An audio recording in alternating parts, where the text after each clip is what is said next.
लाइबक थीबा car accident अमदा मखुट नाम कखरबा निपाम चामगी वारीनी चही क्या हौजिनख्रे अदु मखुट नाम याउदबा सोइनाइबदन मरम ओइदुना निपाम चासी मथ्वाइ नुंगाइफम खंगद अयाम मतमदा मपुंग सोंथदुन तलेरमे नोंमदि निपाम चासी ममा पाना अनौब लम्बसे अमा लैबदगी अनौब मफम अमदा युम होंगलक्लमी अंगांगी हौनबी अनौब युमदुदा करी करी लेरी हाइना का खुदिंगी चंग चंगदुना थिरकपदा अमंब का अमदगी मंजुनरबा मार्शल आर्ट्स लाइक अमखक फंगलमे लाइक तो हकंदगी थिंथब तौद ममा पाद तक्तुना मखुट नाम याउदब निपाम चादु जुदो तंबा लाखी मिंग चल्लब मतुंग मथंगी निमित के युक्त मखुट नाम याउदब निपाम चादु अरीब जापानीज जुदो मास्टर अमना जुदो तंबीबा हरकलमी मसादगी थोक्चरक वखलना मथमोय सेंगना पामजरुबना निपाम चादु ताकबग हैबना हालमी अदुबु ट्रेनिंग तोरप था ओम फाजिलक दफाव करीगदमक ओजादुना अनौब पारा लोकथद्रिबनो मसाना हैरबा खुटलोइरबा मुप अमखक हंजन हंजन प्रैक्टिस तो हंदुना सुम थमलिबनो हाइना मपुंग संगना हरखी मचिन थोकना हाइरई ओजा अइबु सिनतब तुप मुक्ति ताकपिरोइद्रो ओजादना खुमलखी नंगना खंगलिसि मसिगी मुपसे खक्तने अदुगा नंगना दरकार ओइदोरिबसु मसिगी मुपसे खक्तने पाखुमदुगी नोंगी वातो खंगद्रमक्सु मागी ओजादुदा चटप थाजब थमदुना मखुट नाम याउदब निपाम चादुना खुटलोइरब मुप अमदुखक हंजन हंजन चांग नाइना प्रैक्टिस तौदुना लेरम्मी था खरगी मतुंगदा ओजादुना निपाम चादुबो मपुंसिगी अहानबा ओइना टूर्नामेंट अमदा पुरखी भाबोंगनि माइचोन तिल्लब स्टेडियमदुदा ममा अपानिसु मचागी मैच येंगनबगदमक मिहुन चंगा चिंगुमना फमथरई कांगसिगी खोंजेलना मैच टेक हौजिनबगा अखोगी मखुट नाम याउदब निपाम चासना थंगना थंगना मागी लंबा अहुम तराइना माइतिबा पिरम्मी ममित मना चप युंगदुना येंगलंबा भाबोकसिंगदु चबुन चबुन खुबा खुबा होरखी अदुबु टूर्नामेंट तो लोइबदि नत्री निपाम चासगी मथंगी लंबादुदी लंबा चानदबा निपाम चासगी लंबा हेनबाइदो ओइरम्मी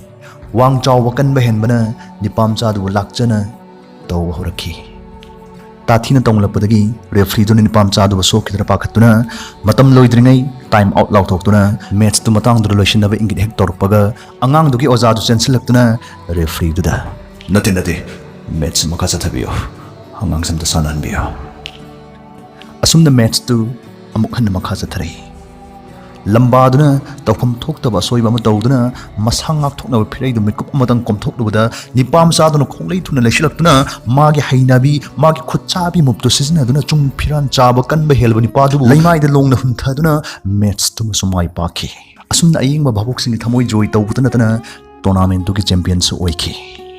माइ पाक्तुना युमदा हलक्पगी लंबीदा ओजादुना निपाम चादुगा पुन्ना टूर्नामेंट की मरमदा टूर्नामेंट तु सिनरखिबा मुपसिंगदुगी मरमदा अमुम तोइना नैनरमी ओजादुगी वाताना ताना तंजा चाना निपाम चादुना वहंग अमखक हंगलखी ओजा अदो अइना खंबा मुप अमखतंगसिगा कमदौना माइ पाक्लिबनो ओजादुना तमना खुमलखी तारो निपाम चा नंगना थोइबगी मरमसे नि लै जुदो हारिबा मसाना सिगी ख्वाइदगी लुबा ख्वाइदगी एनेना लुबा खुलंग मुप्तुनि नंगना हाइरिबदो मसना अहानबा मरमने अनिसुबा मरमना नंगना हाइरिबा मुप्तुगी थेंनागे मदुबु ngaktokki हाइरगदी एक्सीडेंट तुना मरम ओइदुना कखरबा नंगी ओइ थंगबा पामोमदुबु खुटपाइचे नमुक्तदा खंगपाइ पाइसन बाहाइबसे कक्तना मसितना ओइगदबने असुमना निपाम चादगी ख्वाइदगी सोनबा सरुक्तुना ख्वाइदगी कनबा पांगल ओइकिदो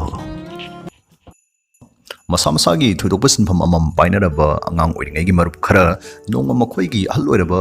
यूनिवर्सिटी के प्रोफेसर अमखक उनबा लाग्लमी प्रोफेसर दुगु फमिनदुना वारी वताइं हक साबा होरकपता ngairi kamdauno khanghaude haraw haraw saramba mokhoigi waridu pendabagi punsida nungaifam khangdabagi masa masagi wakatsingda mayon sinduna leramki juru juru soriba radio gum chayet khuyetnariba nilkhongba khonjel du chaplephanduna professor अदुना मयम coffee glass अमममदंग थकमिनबा याइको यायोजा थक्से थक्से याये याये यायोजा मयामने यारकलबदा प्रोफेसर दु चाखुमदा तमना संखी मिटकुप खरगी मनुंगदा मखुत्ता चौवा ट्रे अमा पाइदुना थोरई ट्रे दुदा कॉफी थना यावरबा लिलिगी चफु अमा अमसुंग तोंगान तोंगान मखल मखा क्यागी कपसिंग यावरी पोर्सलेन ग्लास क्रिस्टल अमसुंग चमचम होंगबा मानबा कप खरा सुदमंग यावरी कप खुदिंगमक्तु कॉफी थना हाइरा मतुंगदा प्रोफेसर अदुना असे कॉफी थासे कप अमम पाइखतपियो सात्र सिंगदुना मखुत कप अमम पाइदुना कॉफी दु चिंगबा हरकपदा प्रोफेसर ना Noi nasana sana khangibra khangdabra idudi khangde. Yengo. Mamal tangbu masak phajaba kapsingduna tres da mata yahudraga masak thibi chamba manba kapsingsna noi kanamtan lokhat pida tres da mag yauri. Chume. Ekwina punsida isa isa gidi khwaidigi phajaba khwaidigi phabatu bu pamnai madu da bu mitane.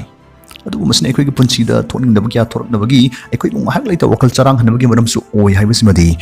ekwai yamana lamslude. Masak phajaba mamal tangbu kaptuna coffee da ahen ma mahau ahen ma mogul hapsin de habis matang na khai singbiyo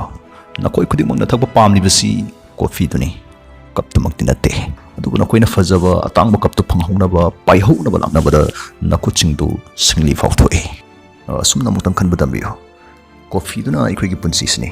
adu ga paisa thabak sinpham samaj ta kan mawpham masina kap sing duni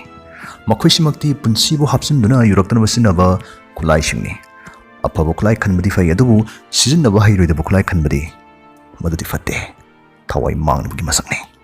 kaptu kalina kamdong sarak pano sungkang su khangdriba nangna mi su fajaba atang maman du painai khanai dana tunginduna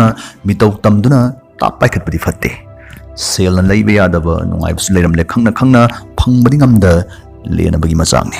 thawri bakar leiriba building na atumbu nungai bagam dragadi पाइरिब कप द सोइनरे हाइबनी कप की वखल ताउरिङै coffee की महाउ निंगथिना खंगौदबसु याय नोंमा गौतम बुद्ध मागी तुंगिन मखरग लोइनना खोंगंग अमदगी अमद चलम्मी मखोइना कोइना सुम लाकपदा पाट अमखक थिंगनरमी मफमदुदा पुन्ना ngahak पथारिङै बुदना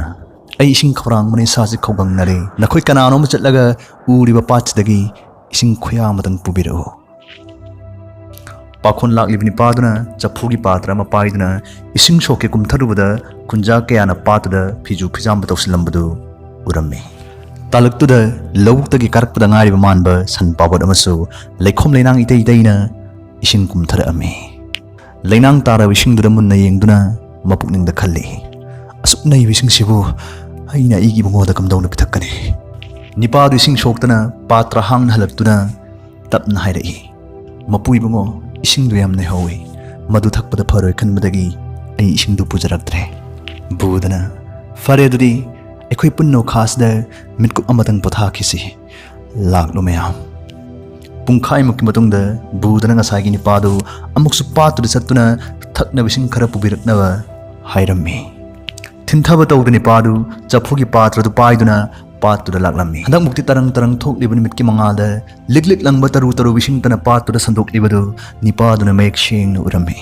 हौजिक तिलेनांग पमसु फम थरम ले हेक उबद थक प यारनी हाइबि नाखै शेंग लबदा चफुगी पात्र द पिक थना सोक्तुना हराव हराव हलक्तुना इसिंग दु बुद द पिरई बुदन इसिंग दु हाना मिटकुप अमतंग येंगलम लगा निपादुना मुक येंगदुना हाइरई येंगो नंग निसिंग सिदा मतम खजिकता पीबतनी नंगना थोइदोक पकैसु होटनरुबदि लेइते अदुबो इसिंग सिदि मरानाय लैनांग पुम फमथगिदुना तरु तरु लमलिबसनी वारिस्तगी अखोइना खंजिनबा याबा मोरेल हारगदि अखोइगी पुकनिंग वखल सिसु खेनाब लेइते चम्मानै अखोइना असावा पोकपा अवाबा पोकपा मतमदा लाव खोंगबा उराव थरावबगी कानब लेइते सुमनगी मतम खजिक पिबियो मरानाय दिल पुंबा लैनांगुम फमखिनी पुकनिंग वखलगी महुसा सोइदन हलकने